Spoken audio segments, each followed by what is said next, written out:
ನೃಪತುಂಗನಲ್ಲಿ ಮುಖ್ಯಮಂತ್ರಿ, ಪಂಪನಲ್ಲಿ ಮುಖ್ಯಮಂತ್ರಿ ಎಂದರು. ಈಗ ನಮ್ಗೆ ಯಾವ ಮುಖ್ಯಮಂತ್ರಿ ಬರ್ದಲೇ ಹೋದ್ರು ನಮ್ಮ ಬರ್ಗೂರು ಸಾರೇ ನಮಗೆ ಮುಖ್ಯಮಂತ್ರಿ, ನಿಜವಾದ ಕನ್ನಡದ ಮುಖ್ಯಮಂತ್ರಿ.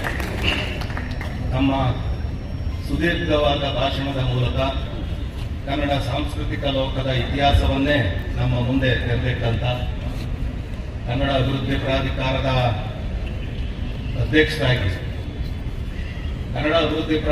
ಅಧ್ಯಕ್ಷರಾದರು. ಈ ಸಾರ್ ಹೇಳಿದರು, ಕನ್ನಡ ಭವನದಲ್ಲಿ ಪ್ರಥಮ ಒಂದು ಕಾರ್ಯಕ್ರಮವನ್ನು ಮಾಡಿದ್ರು. ಆಗ ಎಸ್.ಎಂ. ಕೃಷ್ಣ ಅವರು ಮುಖ್ಯಮಂತ್ರಿಗಳಾಗಿ ಬಂದು ಆ ಕಾರ್ಯಕ್ರಮವನ್ನ ಉದ್ಘಾಟನೆ ಮಾಡಿ ಹಲವಾರು ವಿಷಯಗಳನ್ನ ಬರ್ಗೂರು ಸಾರ್ ಮಂಡಿಸಿದ್ರು. ಬರ್ಗೂರು ಸಾರ್ ಅವರ ಭಾಷಣ ನಾವೇನಲ್ಲ, ಮುಖ್ಯಮಂತ್ರಿ ಕೃಷ್ಣ ಅವರೇ ಕೈ ಇಟ್ಕೊಂಡು ಕುಂತವರು, ಸಾರು ಭಾಷಣ ಮುಗಿಯವರೆಗೂ ಕೈ ತೆಗಿಲಿಲ್ಲ, ಅವ್ರನ್ನೇ ನೋಡ್ತಾ ಕೂತಿದ್ರು. ಆಮೇಲೆ ಅವರು ಭಾಷಣದಲ್ಲಿ ಹೇಳಿದರು, ಬರ್ಗೂರು ರಾಮಚಂದ್ರಪ್ಪನವರು ಏನು ಕಳಿಸ್ತಾರೆ ಅದನ್ನ ನಾನು ಒಂದು ಪದನೂ ತಿದ್ದುದಂಗೆ ಜಾರಿ ಮಾಡ್ತದೆ ನನ್ನ ಸರ್ಕಾರ ಅಂತ ಘೋಷಣೆ ಮಾಡಿದ್ರು. ಆಗ ಸಾರಿಗೆ ಹೇಳ್ದಂಗೆ 5% ಮೀಸಲಾತಿಯನ್ನ ಕೊಡಬೇಕು ಅಂತ ಮಾಡಿದ ಯಾವುದಾದ್ರೂ ಈ ಭಾರತ ದೇಶದಲ್ಲೇ ಪ್ರಾದೇಶಿಕ ಭಾಷೆಯವರಿಗೆ 5% ಉದ್ಯೋಗದಲ್ಲಿ ಮೀಸಲಾತಿ ಕೊಡೋ ಮಾಡಿದ್ದೇ ನಮ್ಮ ಬರ್ಗೂರು ರಾಮಚಂದ್ರಪ್ಪ ಸಾರ್ ಅಂತ ನಾವು ಅತ್ಯಂತ ಹೆಮ್ಮೆಯಿಂದ ಹೇಳ್ತೇವೆ. ಇದು ಕನ್ನಡ ಅನ್ನದ ಭಾಷೆ ಆಗ್ಬೇಕು ಅಂತ ನಾವು ಹೇಳ್ತೀವಲ್ಲ, ಕನ್ನಡ ಅನ್ನದ ಭಾಷೆ ಮಾತನಾಡಲ್ಲ, ಇಂಥ ಕೆಲಸಗಳನ್ನ ಮಾಡಿ ತೋರಿಸಿದಾಗ ಅದು ನಿಜವಾಗ್ಲೂ ಅನ್ನದ ಭಾಷೆ ಆಗುತ್ತೆ. ಅಂತ ದೊಡ್ಡ ಕೆಲಸವನ್ನ ಬರ್ಗೂರು ಸಾರ್ ಮಾಡಿದ್ರು. ಬರ್ಗೂರು ಸಾರ್ ಅವರು ಹೇಳಿದ್ರು, ನನ್ನ ನಗರ ಸಾರಿಗೆಯ ಋಣ ನನ್ನ ಮೇಲಿದೆ ಅಂತ. ಹಾಗಲ್ಲ ಸರ್, ನಿಮ್ಮ ಋಣ ನಮ್ಮ ಮೇಲಿದೆ. ನಿಮ್ಮ ಈ ಸಾಂಸ್ಕೃತಿಕ ಲೋಕಕ್ಕೆ ಪ್ರಾಧ್ಯಾಪಕರಾಗಿ ಎಷ್ಟು ಜನ ವಿದ್ಯಾರ್ಥಿಗಳನ್ನ ನಮ್ಮ ಸ್ಮಿತಾ ರೆಡ್ಡಿ ಅವರು ಹೇಳಿದ್ರು, ಡಾಕ್ಟರ್ ಸ್ಮಿತಾ ರೆಡ್ಡಿ ಅವರು ಬಂದು, ಸರ್ ನಾನು ನಿಮ್ಮ ವಿದ್ಯಾರ್ಥಿನಿ, 97ರ ಬ್ಯಾಚಲ್ಲಿ ನಾನು ನಿಮ್ಮ ಶಿಷ್ಯ ಹೇಳಿದ್ರು. ಗುರುಗಳಿಗೆ ಇದೊಂದು ದೊಡ್ಡ ಭಾಗ್ಯ. ಎಲ್ಲೋದ್ರು ಎಂತ IPS ಅಧಿಕಾರಿ ಆಗಿದ್ರು ಗುರು ಬಂದ್ರೆ ಕಾಲಿಗೆ ನಮಸ್ಕಾರ ಮಾಡ್ತಾರೆ, ಅದು ಗುರುವಿಗೆ ಸಿಗೋ ಭಾಗ್ಯ. ಅಂತ ಒಂದು ಭಾಗ್ಯ ನಮ್ಮ ಬರ್ಗೂರು ಸಾರ್ ಅವರು ಪಡ್ಕೊಂಡಿದ್ದಾರೆ. ನನಗೂ ಒಂದು ಯೋಗ ಯಾವ್ದ, ನೃಪತುಂಗ ಪ್ರಶಸ್ತಿಯನ್ನ ಆಯ್ಕೆ ಮಾಡಬೇಕು ಅಂದ್ರೆ ಆಯ್ಕೆ ಸಮಿತಿಯಲ್ಲಿ ನಾನು ಒಬ್ಬ ಇದ್ದೆ. ಕುಂಡಲಿ ಕಾಲಂಬಿಯವರು ಅಧ್ಯಕ್ಷರಾಗಿದ್ರು. ಚನ್ನೇಗೌಡರ ಈ ಸರಿ ಬರ್ಗೂರು ಅವರಿಗೆ ಕೊಟ್ಬಿಡೋಣ ಅಂತ ಸಭೆಯಲ್ಲಿ ವಿಷಯ ಇಟ್ಟು ಒಬ್ರು ತುಟಿಪಿಟಕ್ಕೆ ಬರೇ ಹೆಸರೇ ಬರಲಿಲ್ಲ. ಅತ್ಯಂತ ಸಂತೋಷದಿಂದ 2 ನಿಮಿಷದಲ್ಲಿ ಆಯ್ಕೆ ಆಗೋಯ್ತು ಬರ್ಗೂರು ಸಾರ್ ಅವರಿಗೆ ನೃಪತುಂಗ ಪ್ರಶಸ್ತಿ ಘೋಷಣೆ ಮಾಡಿ. ಇದು ಆ ಪ್ರಶಸ್ತಿಯನ್ನ ನಾವು ಕೊಡ್ತಾ ಇದ್ದೀವಲ್ಲ, ಸಾರಿಗೆ ಸಂಸ್ಥೆ, ಬೆಂಗಳೂರು ಮಹಾನಗರ ಸಾರಿಗೆ ಸಂಸ್ಥೆ, ಉಪೇಂದ್ರ ತ್ರಿಪಾಠಿ ಅವರಂತ ಮಹಾನುಭಾವನ ಈ ಸಂಪತ್ತಿನಲ್ಲಿ ನೆನಪಬೇಕು ಅಂತ ಮಹಾನುಭಾವ ಅವರು.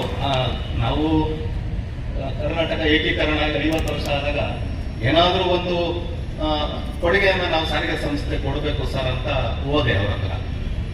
ಸರಿ ಚನ್ನೇಗೌಡ್ರೆ, ನೀವು ನಾಳೆ ಸಂಸ್ಕೃತಿ ಇಲಾಖೆಗೆ ಹೋಗಿ, ಭಾರತ ದೇಶದಲ್ಲೇ ಯಾರು ಕೊಟ್ಟಿರಬಾರ್ದು ಆ ಥರದೊಂದು ಪ್ರಶಸ್ತಿ ಕೊಡೋಣ, ಜ್ಞಾನಪೀಠಕ್ಕೆ ಎಷ್ಟಿದೆ ಕೇಳ್ಕೊಂಬನ್ನಿ. ಆಗೋಗಿ ಕೇಳ್ಕೊಂಬಂದು 5 ಲಕ್ಷ.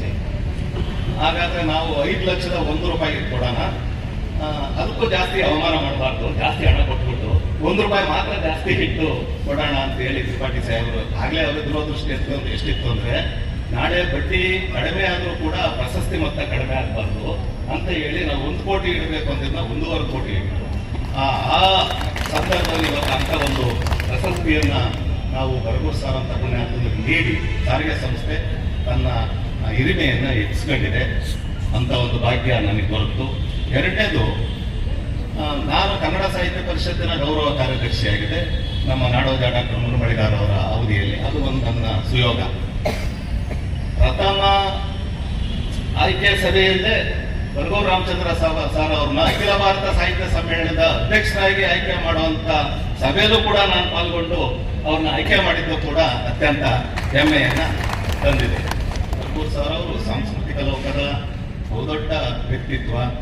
ಅವ್ರು ಹೇಳಿದ್ರು, ನನಗೆ ಕೆಂಪು ಅಂದ್ರೆ ಇಷ್ಟ ಅಂತ. ಅವರು ಎಡಪಂಥೀಯ ಚಿಂತನೆಯುಳ್ಳ ಬಹುದೊಡ್ಡ ಹೋರಾಟಗಳಲ್ಲೇ ಬಂದವರು. ದುಡಿಯುವ ವರ್ಗಕ್ಕೆ ಬಲವನ್ನು ತುಂಬಬೇಕು ಅನ್ನೋದೇ ಬರ್ಗೂರು ಸಾರ್ ಅವರ ಮಹದಾಸೆ.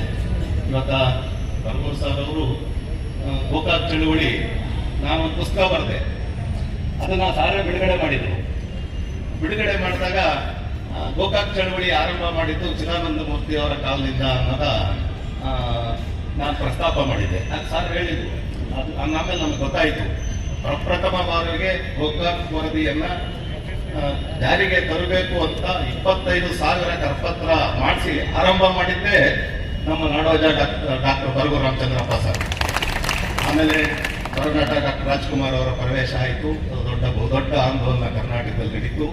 ದೀರ್ಘಕಾಲ ಅಧಿಕಾರದಲ್ಲಿದ್ದಂಥ ಒಂದು ಪಕ್ಷದ ಸರ್ಕಾರವೇ ನಿರ್ನಾಮ ಆಯಿತು, ಮುಖ್ಯಮಂತ್ರಿನೇ ಸೋತವರು. ಅಂತ ಒಂದು ಬಹುದೊಡ್ಡ ಕ್ರಾಂತಿಗೆ ಹಿಡಿಯನ್ನು ಹಚ್ಚಿದವರು ಡಾಕ್ಟರ್ ಬರಗೂರು ರಾಮಚಂದ್ರಪ್ಪ ಸರ್.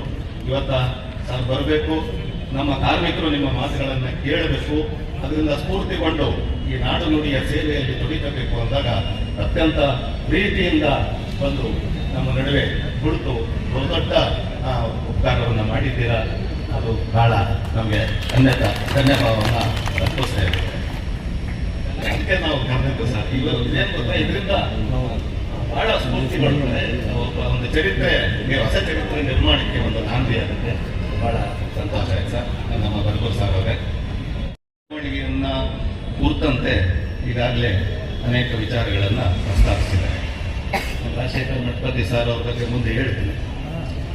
ಸ್ನೇಹಿತರೆ, ಈಗಾಗಲೇ ಸರ್ ಹೇಳಿದ್ರು, ಹರಿದು ಹಂಚು ಹೋಗಿದ್ದಂಥ ಕನ್ನಡ ನಾಡು ಒಂದಾಗಬೇಕು ಅಂತ ಹೇಳಿ ನಮ್ಮ ಹಿರಿಯರು ಹೋರಾಟವನ್ನು ನಡೆಸಿದ್ರು. ಸ್ವಾತಂತ್ರ್ಯ ಚಳವಳಿಯ ಜೊತೆಯಲ್ಲೇ ಪ್ರಾದೇಶಿಕ ಪ್ರಾಂತ್ಯವಾದ ರಾಜ್ಯ ರಚನೆ ಆಗಬೇಕು ಅಂತ ನಡೆದಂಥ ಹೋರಾಟದ ಫಲವಾಗಿ ನಮಗೆ 56ರಲ್ಲಿ ನಮಗೆ ಪ್ರತ್ಯೇಕ ರಾಜ್ಯ ಸಿಕ್ತು.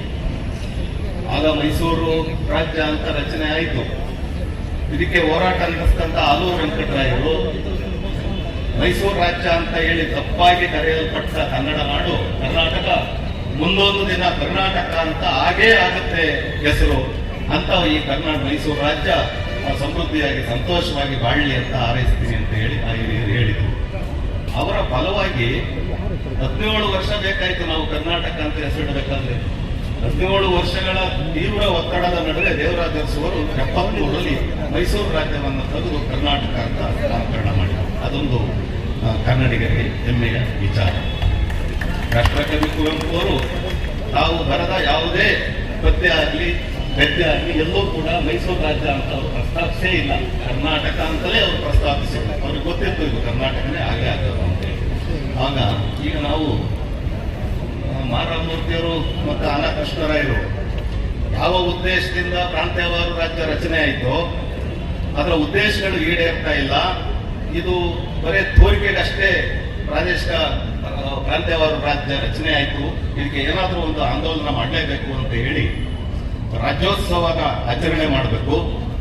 ರಾಜ್ಯೋತ್ಸವದ ವೇದಿಕೆಯಲ್ಲಿ ಈ ನಾಡು ನುಡಿಯ ಸಮಸ್ಯೆಗಳ ಚರ್ಚೆ ಆಗಬೇಕು. ನಾಡಿಗಾಗಿ ನುಡಿಗಾಗಿ ದುಡಿದವರನ್ನ ಗೌರವಿಸಬೇಕು, ಉತ್ತೇಜಿಸಬೇಕು ಅಂತ ಹೇಳಿ 1963ರಲ್ಲಿ ಇವತ್ತು ನಮ್ಮ ಏನು ಸುಭಾಷ್ ನಗರ ಬಸ್ ನಿಲ್ದಾಣ ಇದೆ ಅಲ್ಲಿ ಪ್ರಪ್ರಥಮವಾಗಿ ರಾಜ್ಯೋತ್ಸವ ಆಚರಣೆ ಆಯಿತು. ಇದು ನಮ್ಮ ಸಂಸ್ಥೆದ ಹೆಂಗಿದೆ ಅಂದ್ರೆ ಏನ್ ಮಾಡಿದ್ರು ನಾವೇ ಪ್ರಥಮ ಆಯ್ತೀವಿ. ಪ್ರಥಮ ರಾಜ್ಯೋತ್ಸವ ಸುಭಾಷ್ ನಗರ ಕೆರೆಯಲ್ಲಿ 63ರಲ್ಲಿ ಆರಂಭ ಆಯಿತು. ಆಮೇಲೆ 68ರಲ್ಲಿ ಇದೇ ರೀಜನಲ್ ವರ್ಕ್ಶಾಪ್ ನಲ್ಲಿ ನಮ್ಮ ಕನ್ನಡ ಚಳವಳಿಯ ಧೀಮಂತ ನಾಯಕ ವಾಟಾಳ್ ನಾಗರಾಜ್ ಅವರ ನೇತೃತ್ವದಲ್ಲಿ ಪ್ರಥಮವಾಗಿ ಸಾರಿಗೆ ಸಂಸ್ಥೆ ರಾಜ್ಯೋತ್ಸವವನ್ನು ಆಚರಿಸಿತು. ಅದು ಅಂದಿನಿಂದ ಇಂದಿನವರೆಗೆ ನಿರಂತರವಾಗಿ ಅಲ್ಲೆಲ್ಲಿ ಸ್ವಲ್ಪ ವಿಭಾಗಗಳಲ್ಲಿ ಆಚರಿಸಿದ್ರು. ಅದು ಕ್ರಿಯಾ ಸಮಿತಿ 87ರಲ್ಲಿ ಸ್ಥಾಪನೆ ಆದ್ಮೇಲೆ ನಿರಂತರವಾಗಿ 35 ವರ್ಷಗಳಿಂದ ರಾಜ್ಯೋತ್ಸವ ಸಮಾರಂಭವನ್ನು ಅತ್ಯಂತ ಅರ್ಥಪೂರ್ಣವಾಗಿ ಆಚರಿಸಿಕೊಂಡು ಬರ್ತಾ ಇದ್ದೇವೆ. ಈ ಸಮಾರಂಭದಲ್ಲಿ ನಮ್ಮ ಅನಾಥರು ಮಾರಮೂರ್ತಿಯರ ಆಶಯ ಏನಿತ್ತು, ಅವರ ಆಶಯಕ್ಕೆ ಅನುಗುಣವಾಗಿ ನಾವು ಇವತ್ತ ರಾಜಶೇಖರ್ ಮಠಪತಿ ಅವರನ್ನ ಸತ್ಕರಿಸ್ತಾ ಇದ್ದೀವಿ. ಕನ್ನಡದಲ್ಲಿ ಹೆಚ್ಚು ಅಂಕ ಗಳಿಸಿದಂಥ, ಕನ್ನಡದಲ್ಲಿ SLCಲಿ ಪ್ರಥಮ ಭಾಷೆಯಾಗಿ 125 ಅಂಕಕ್ಕೆ 120ಕ್ಕೂ ಹೆಚ್ಚು ಅಂಕ ಗಳಿಸಿದಂಥ ಮಕ್ಕಳನ್ನ ಇವತ್ತು ಇಲ್ಲಿ ಸತ್ಕರಿಸ್ತಾ ಇದ್ದೀವಿ. 8 ಜನ 124 ತೆಗೆದಿದ್ದಾರೆ. ಹೀಗೆ ಇದು ಕನ್ನಡಕ್ಕೆ ಒಂದು ಹೊಸ ಸ್ಫೂರ್ತಿಯನ್ನ ನೀಡುವಂತ ಕಾರ್ಯಕ್ರಮ. ಇದನ್ನ ಪ್ರತಿ ವರ್ಷ ನಾವು ಮಾಡ್ಕೊಂಡು ಬರ್ತಾ ಇದ್ದೇವೆ. ಹಾಗೆ ಈಗಾಗಲೇ ಹೇಳಿದ್ರು, ನಮ್ಮ ಪ್ರತಿಯೊಂದು ಘಟಕದಿಂದ ಕೇಂದ್ರ ಕಚೇರಿಯಿಂದ ಒಬ್ಬೊಬ್ಬರನ್ನ ಕನ್ನಡದಲ್ಲಿ ಬರೆಯೋರನ್ನ ಗೌರವಿಸಿಕೊಂಡು, ಅಂದ್ರೆ ಕನ್ನಡದಲ್ಲಿ ಎಲ್ಲರೂ ಬರೀತಾ ಇದ್ದಾರೆ. ಕರ್ನಾಟಕ ಸರ್ಕಾರದ ಯಾವುದೇ ಒಂದು ಇಲಾಖೆ 100ಕ್ಕೆ 100ರಷ್ಟು ಕನ್ನಡವನ್ನ ಬಳಸ್ತಾ ಇರುವಂತ ಯಾವ್ದಾದ್ರು ಒಂದು ಸಂಸ್ಥೆ ಇದ್ರೆ ಅದು ನಮ್ಮ ಹೆಮ್ಮೆಯ ಕರ್ನಾಟಕ ರಾಜ್ಯ ರಸ್ತೆ ಸಾರಿಗೆ ಸಂಸ್ಥೆ. ಇದನ್ನ ಎದೆತಟ್ಟಿ ಹೇಳ್ಬೋದು. ಆ ಮಟ್ಟದ ಕನ್ನಡದ ಬಳಕೆ ನಮ್ಮ ಸಂಸ್ಥೆಯಲ್ಲಿ ಆಗ್ತಾ ಇದೆ. ಹಾಗಾಗಿ ಹಾಗಾಗಿ ಈಗ ಏನು 79 ಜನ ಕನ್ನಡದಲ್ಲಿ ಹೆಚ್ಚು ಬಳಕೆ ಮಾಡ್ತಾರೆ ಅಷ್ಟೇ ಅಲ್ಲ, ಎಲ್ಲರೂ ಮಾಡ್ತಾ ಇದ್ದಾರೆ. ಅದರಲ್ಲಿ ಒಬ್ಬರನ್ನ ಆಯ್ಕೆ ಮಾಡಿ ಮಾಡ್ತಾ ಇದ್ದೀವಿ. ಹಂಗಂದ್ರೆ ಬೇರೆಯವರು ಬೇಸರ ಪಟ್ಟುಕೊಳ್ಳೋ ಅಗತ್ಯ ಇಲ್ಲ. ಇಂಥ ಒಂದು ಕೆಲಸ ಮಾಡ್ತಾ ಇದ್ದೀವಿ.